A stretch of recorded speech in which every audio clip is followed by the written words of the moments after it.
WBTV News starts right now with breaking news.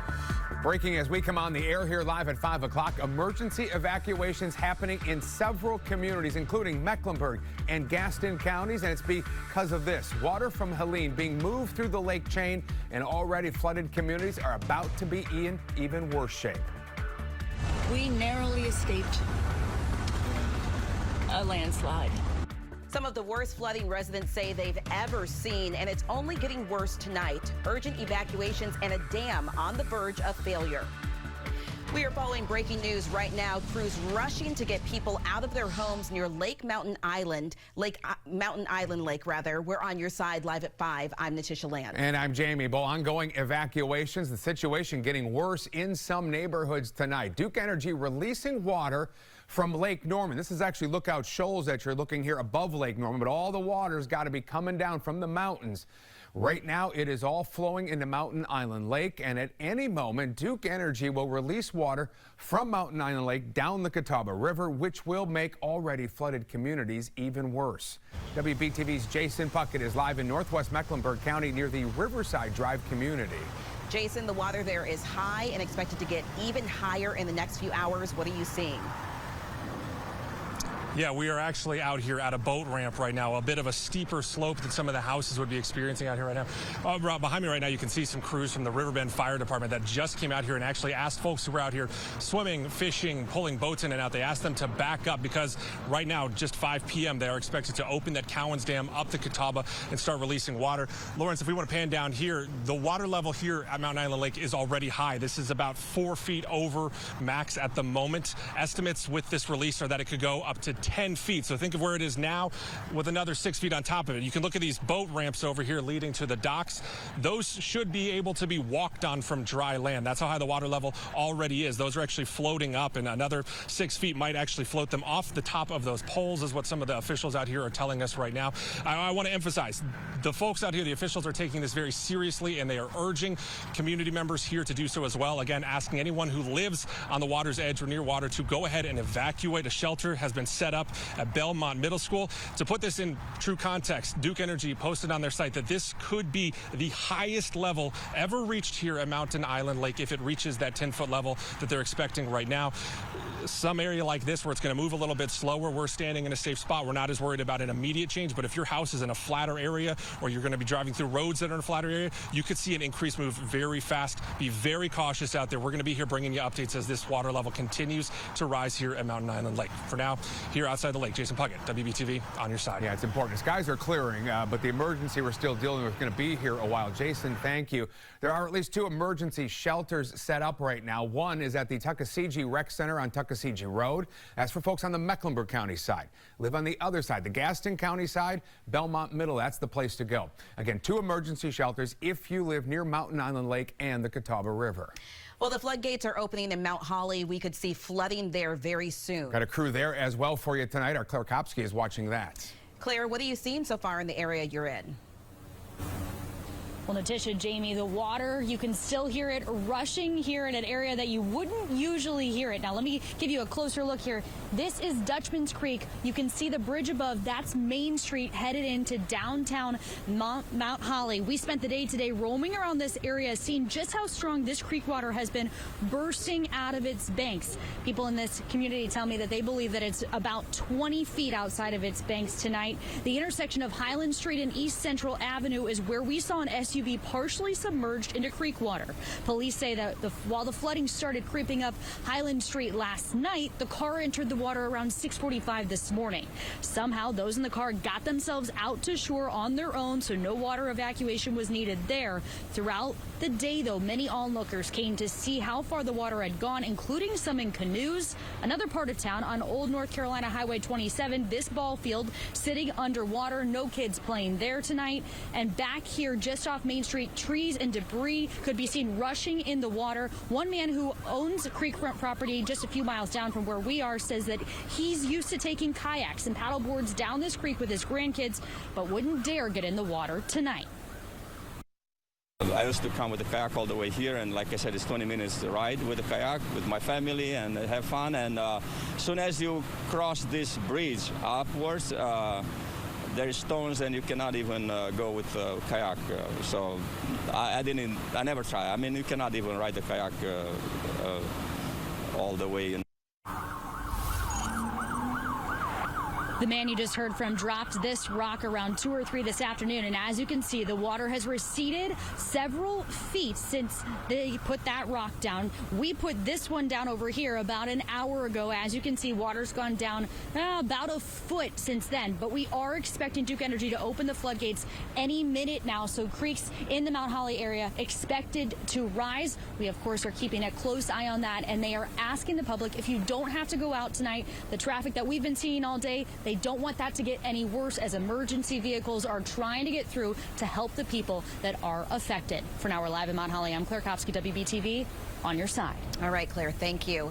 Now we want to turn to our updated First Alert forecast. Meteorologist Lisa Villegas is tracking Helene for us live here at 5 o'clock, hopefully slowly moving out of the area. Oh, yeah, definitely clearing out. However, we're still dealing with the repercussions of everything that just took place over the last 48 hours or so. Now post-tropical, by the way, continuing to clear up. And with that, we are left with the high wind speeds and, of course, all the flooding and the damage from just the last couple of days. So right now, just want to show you the current satellite and radar view. Some showers lifting up towards the north. We do have some severe weather, but this is going to be outside of our viewing area, and we will continue to clear up later on this evening, at least when it comes to the rain.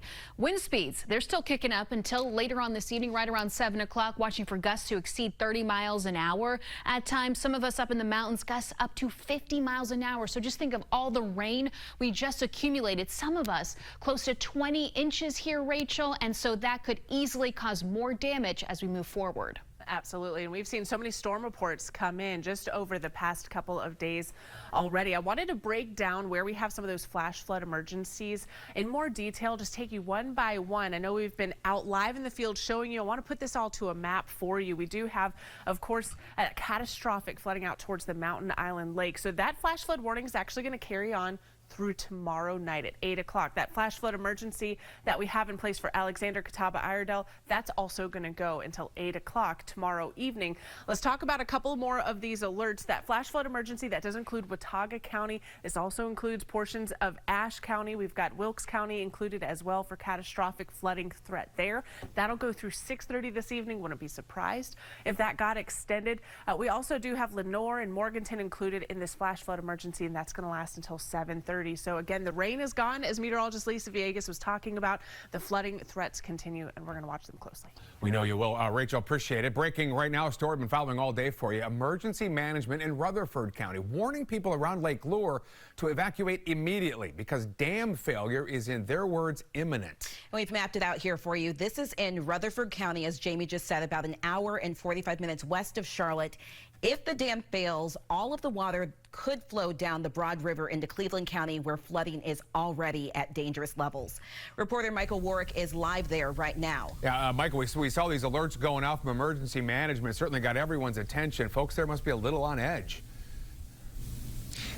Big time. In fact, they are right now hoping and praying that this dam is able to hold. Right now, we are in Rutherfordton at RS Central High School. This is one of the evacuation shelters, emergency shelters that have been set up. We actually got here about an hour ago, just as some of the first folks who live around Lake Lure were arriving because they just don't know what's going to happen next. If that dam lets loose and all that water flows down, emergency managers are telling us it could just be catastrophic and that homes would literally be swept away. In the last hour, though, those Rutherford County emergency managers tell us that right now the dam is holding. However, water is flowing above and around it.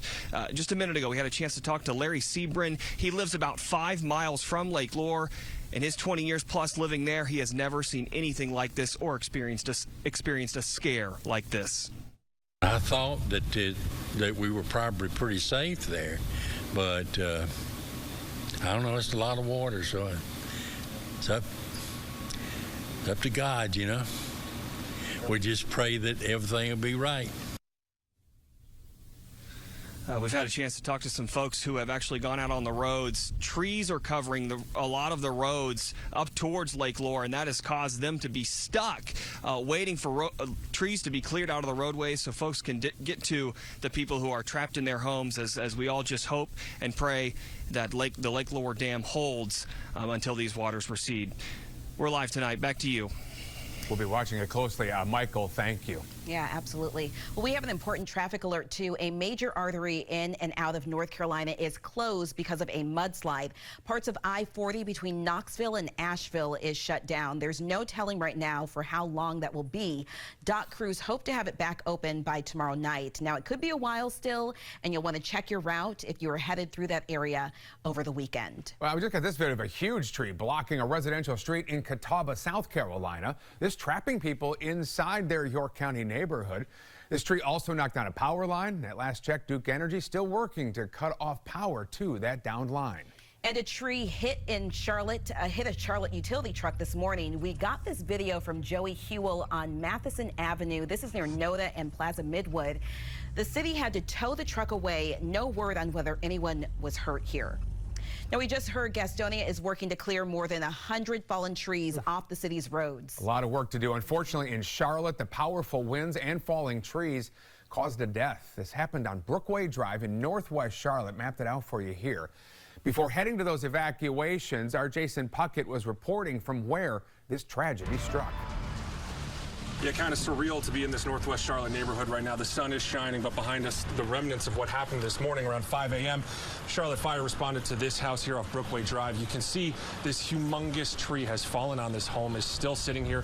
The back wall there, the brick wall ripped away, actual parts of the wall missing as well. And inside the home there, you can see the bed that this tree fell on, hitting multiple victims. Charlotte Fire said they were able to rescue one woman from the home, but a man who was underneath the tree died here on scene. We're told there were minor children in the home as well. They have been taken away and are thankfully doing okay. We did reach out to neighbors in this area as well as the family.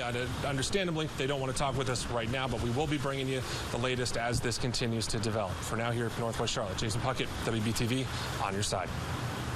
And we are getting ready for some clearing that is taking place this evening. However, we are still dealing with big impacts from this most recent storm. We are going to talk about the weekend and what you can expect as far as your cleanup goes. Next.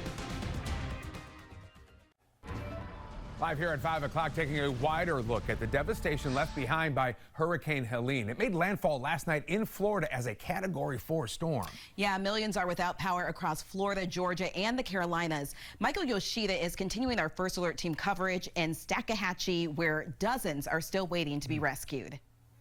This is still a very dangerous situation. Even though some of the storm surge is receding in Florida. Boats on yards in front of homes, roofs torn off, trees toppled, vehicles crushed. Many Floridians are assessing Helene's punishing overnight blow while the threat moved north. There's still so much that's happening across many states. Potentially historic and devastating flood levels are washing across large parts of the southeast. We're also trying to get to multiple structures right now that we know have individuals inside that we're unable to communicate with. Georgia's governor confirming Friday afternoon that multiple people remain trapped in buildings. Water rescues in that state and others have essentially been nonstop since Helene's landfall. In North Carolina, forecasters predict Helene's impact to be one of the most significant weather events to happen in the modern era for the region. At least 2 storm-related fatalities have happened there. Around mountainous Asheville, already saturated from pre-Helene rains, there are other threats. I am worried about potential building falling and collapses and landslides. The river just keeps coming up. I don't know when it's supposed to crest today, but it's... Trees are down on roads everywhere. Don't get out if you don't have to. Good advice echoed by just about every emergency management official. You need to exercise extreme caution. Yeah, a lesson for all of us, even around here, the Charlotte area. Live look again from Mountain Island Lake in Mecklenburg County, one of the boat landings there, where we are watching as water expected to rise again. Evacuations are underway. Floodgates are opening as Duke Energy tries to move water from Lake Norman down to Lake Wiley. In between, you got the bottleneck. The water expected to rise. We'll have another check-in coming up for you at the bottom of the hour at 5:30. And we are tracking where Helene is headed now and whether we are in the clear. Hey, our full First Alert forecast just seconds away. West Shore Home makes getting a new bathroom so easy. With 5-year 0% APR financing and low affordable monthly payments, build your dream bathroom design and pay no interest until 2029. Still not convinced? Now through Saturday, visit westshorebath.com, fill out the form, and schedule your free design consultation to get an additional 20% off your entire project. But you need to act now because appointments are limited. Visit westshorebath.com and lock in these limited time savings from West Shore Home. Hey there, meteorologist Lisa Villegas. Let's take a look at what we are seeing all across portions of the East Coast when it comes to post-tropical Helene right now. So it is clearing up across our area, maybe just a couple little sprinkles, maybe even some foggy conditions depending on where you are. But overall, clearing up, which is some good news. However, we're still dealing with a lot of issues. One is the wind speed. So as we take a look at those wind speeds, gusts exceeding around 20 miles per hour for those over in Charlotte, exceeding 30 over in Concord earlier today. In fact, meteorologist Rachel Coulter was talking about how gusts were up to around 40 miles an hour. So we are still seeing some windy conditions out there. Gusts exceeding 20 miles per hour up in the mountains. So we have just had a ton of rain. Anything could break, and we're talking about the potential of even more tree damage and others here as we press forward this evening. However, we talked about that wind advisory expiring right around 7 o'clock. Peak wind gusts, especially from earlier this morning, we had gusts exceeding 50 miles an hour, like Rock Hill, Charlotte, all the way down into Chester. Gusts exceeding 50 miles an hour up in the mountains over in Jefferson. And then you add in all those rain totals. We're going to talk about that in just a little bit. Luckily, the wind speeds, they were going to die down later on this evening. So the next couple of hours, still watching for gusts to exceed around 20 miles an hour, and then overnight beginning to relax a little bit. They do kick up by tomorrow afternoon, so a little breezy for some of us, but not like what we saw today. Now let's talk a little bit about these rain totals across parts of Mecklenburg County, especially for the western half. We did see a little over 5 inches, including those across parts of Charlotte-Doug Airport there, over in the Steel Creek area, up to around 7 inches over in Alexander County, and nearing 20 inches for some communities across the mountains. So we're talking about landslides that have been happening right now. If you had any plans to head up to the mountains this weekend, because I know it's fall, we're getting excited, try to cancel them. It's not a good time to go up there right now, especially with the ongoing issues that they're going to continue to experience, by the way, for the next couple of days at least. Now, the flood watches, they have been removed for most of us. However, some of us still remaining in place here this evening when it comes to Ashwaubenon County and even those over out by Richland County as well. Next couple of hours, temperatures eventually falling into the lower 70s, at least right around 9-10 o'clock. Maybe a little sprinkle or two, but overall, a lot of us finally starting to clear out, especially drying out here. By tomorrow morning, if you're waking up early enough, temperatures are going to be in the mid and lower 60s. By tomorrow afternoon, as we head into the weekend, temperatures, they are going to peak into the upper 70s. We've got those 80s, especially down for our southeastern counties, but here's a look at your weekend forecast for tomorrow. We are going to reach a high of 82 degrees. The good news is, even like this afternoon, we saw a lot of sun breaks taking place, partly cloudy skies expected. And if you're planning on heading to the game here on Sunday, temperatures, they are going to be comfortable. Maybe an isolated shower, but most of us should be fairly quiet, so we're good to go. Right around 1 o'clock, kickoff temperatures 78 degrees. 3 o'clock temperatures begin to peak, lower 80s, remaining in place from 3, 4, 5 o'clock there. And we like those partly cloudy skies. And that's going to help dry us out. However, like we talked about, still not ruling out an isolated shower that will be possible. And then as we take a look at that 7-day forecast into next week, best day for rain will probably be Monday. However, this is going to be a little more isolated. Scattered showers at times are going to be possible. And then, like this weekend, we are going to get ready for some a drying trend, I should say, as those temperatures return to the upper 70s. We're also going to get ready for some dry air to settle in, at least by the end of the 7-day forecast. Thank you, Lisa. And remember, Wbtv is on your side as this storm continues to impact our area. You can scan the QR code that you see on your screen right here to download the free Wbtv News app. We'll send alerts straight to your phone the moment we learn any breaking news from this storm. Well, coming up in the next half hour, parts of Boone have been devastated by Helene. We're hearing from a longtime Watauga County resident who says he has never seen flooding get this bad in the area. Welcome back. Normally we'd be just a few hours away from another full week of football Friday night, but Hurricane Helene has disrupted the high school football calendar significantly here in our area. Sure has. We've been keeping a very close eye all week as games have been moved around due to the storm. Our Cam Gaskin's here in studio, not on the sidelines tonight. So Cam, any games being played tonight? Yeah, so Jamie, the short answer is yes, but the long answer is only 2 games in our area are still on track to play this Friday night because the majority of school districts in our area canceled classes today. That meant that no chance for any athletic events could happen tonight. So right now, the only 2 games still set to kick off are Charlotte Country Day at Cannon. That's a private school matchup in Concord. And then our game of the week down in Fort Mill as the Northwestern Trojans are facing off against the Catawba Ridge Copperheads. Now, Catawba Ridge head coach Zach Lendiak told me that even up to this morning, they were still monitoring whether or not it would be safe from a travel perspective to play this game. But they feel confident that since the storm passed through early enough today, the roads will be safe and this game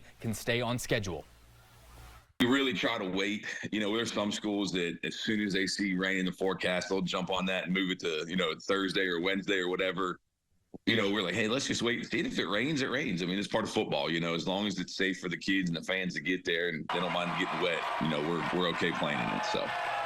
So again, with only 2 games tonight, that means pretty much everyone else is playing either tomorrow or Monday. We have that full list of rescheduled games over on our website right now to keep track of it all. Jamie, Natisha, back to you. All right, Cam, thank you. Still to come here live at 5 o'clock. Flooding conditions have reached dangerous levels across Mecklenburg County. We have live reports from communities at risk of being inundated with water.